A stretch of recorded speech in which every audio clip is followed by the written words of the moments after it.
जैसा कि आप देख रहे हैं, मेरे साथ श्री के पाठक, अपर मुख्य सचिव शिक्षा विभाग मौजूद हैं और मेरे दूसरी ओर निदेशक प्राथमिक शिक्षा इस प्रेस ब्रीफिंग में हमारे साथ शामिल हैं। आज जो विषय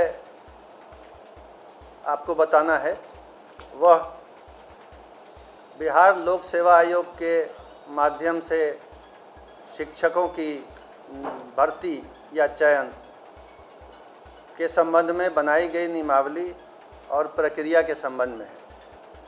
और उसमें मूल बिंदु जो मुझे आपको स्पष्ट करना है वह मूल बिंदु यह है कि बिहार सरकार ने नियमावली में संशोधन किया है और किसी भी उम्मीदवार को जो शिक्षक के रूप में बिहार लोक सेवा आयोग से चयनित होना चाहता है, उस उम्मीदवार के बिहार राज्य का अस्थायी निवासी होने की शर्त को हटाया गया है।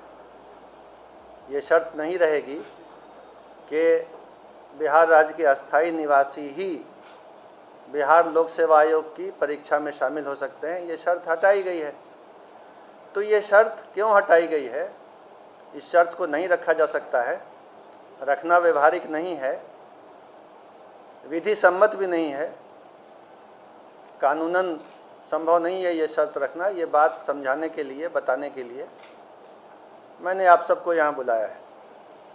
और इसमें सबसे पहले ये समझने की बात है कि भारत का जो संविधान है उसका अनुच्छेद 16 आर्टिकल 16 बिल्कुल स्पष्ट है। आर्टिकल 16 का सब आर्टिकल 2, सब क्लॉज 2 वो ये कहता है, मैं पढ़ के सुना देता हूँ। राज्य के अधीन किसी नियोजन या पद के संबंध में केवल धर्म, मूल वंश, जाति, लिंग, उद्भाव, जन्म स्थान, निवास, ध्यान देंगे, जन्म स्थान, निवास या इनमें से किसी के आधार पर न तो कोई नागरिक अपात्र होगा और न उससे विभेद किया जाएगा। तो भारत के संविधान का अनुच्छेद 16 ये कहता है कि जन्म स्थान और निवास के आधार पर आप किसी उम्मीदवार को अपात्र नहीं कर सकते। ये नहीं कह सकते हैं कि किसी राज्य से बाहर अगर किसी का जन्म स्थान या निवास है तो वो इस चयन प्रक्रिया में पात्र होने के लिए अपात्र है, अयोग्य है। ये नहीं किया जा सकता है। अगर ऐसी कोई प्रक्रिया चलेगी तो वो गैर कानूनी भी होगी और असंवैधानिक भी होगी। इसलिए ये संविधान के अंतर्गत कानूनी बाध्यता है कि निवास के आधार पर किसी को अयोग्य न किया जाए। पूरे देश के लोग इस परीक्षा में शामिल होने के लिए पात्र हों। चयन तो मेरिट के आधार पर होना है। अब ये हम देखेंगे कि इसके पहले क्या होता रहा है।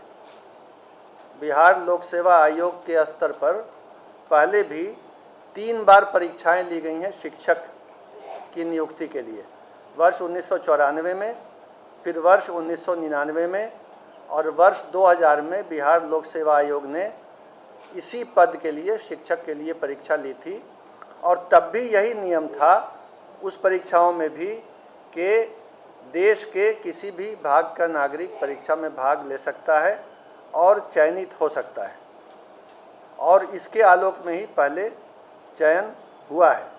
ये जो नियमावली थी जिसके आधार पर 1994, 1999 और सन 2000 में परीक्षाएं हुई, ये नियमावली उसके पूर्व 1991 में ही बनी थी।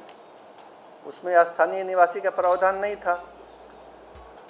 और इस कारण से इस बार भी जो बिहार लोक सेवा आयोग से परीक्षा होगी उसमें बिहार के निवासी होने का प्रावधान नहीं रखा जा सकता है।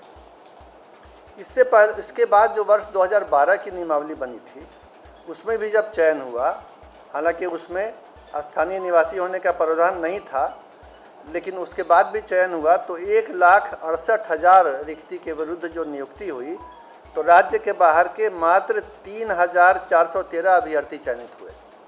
यानी 1,68,000 में सिर्फ 3,000 से कुछ अधिक राज्य से बाहर के थे और बाकी सभी जो थे वो राज्य के अंदर के थे।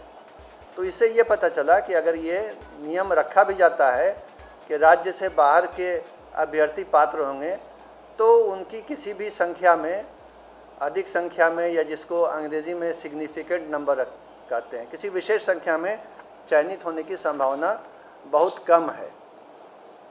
ये बात भी शिक्षा विभाग ने पता कर ली है। अन्य राज्यों में, पड़ोसी राज्य सहित, उत्तर प्रदेश सहित किसी भी राज्य में अभी तक ऐसे किसी नियम की जानकारी नहीं मिली है जिसमें उसी राज्य के व्यक्ति पात्र हों, दूसरे राज्य के पात्र नहीं हों। ऐसी बात नहीं है।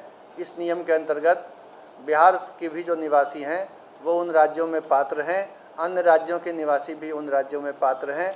अन्य राज्यों में भी यही स्थिति है कि स्थानीय राज्य का निवासी होने की शर्त नहीं है। इसके अलावा ये बात भी विचारणीय है कि 50% रिक्तियाँ आरक्षित रहती हैं।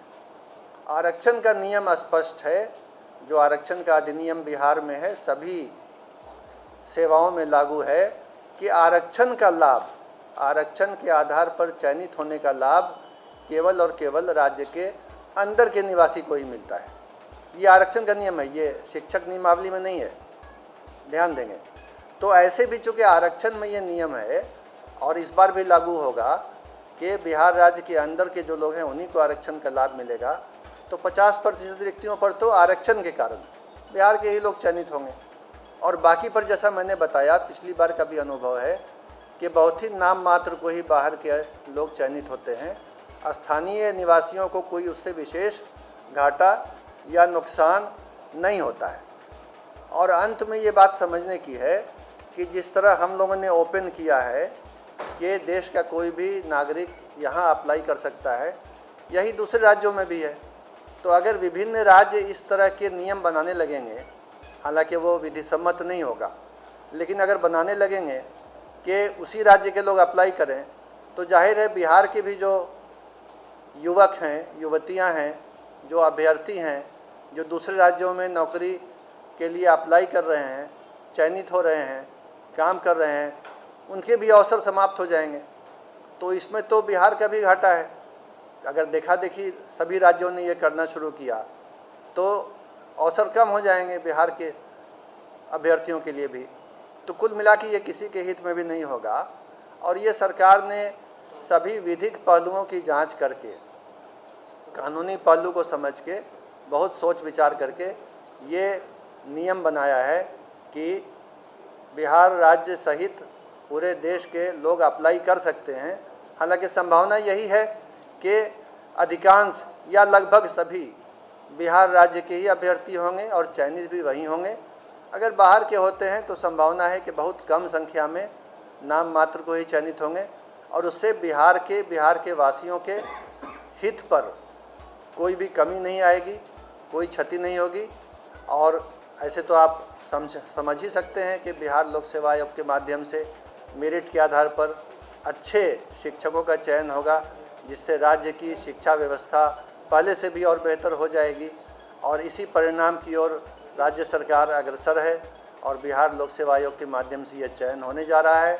तो इन्हीं बिंदुओं पर स्थिति स्पष्ट करने के लिए मैंने आप सबको बुलाया है, और उम्मीद करता हूं कि मैं अपनी बात को आपके सामने स्पष्ट रूप से रखने के लिए सफल रहा हूं।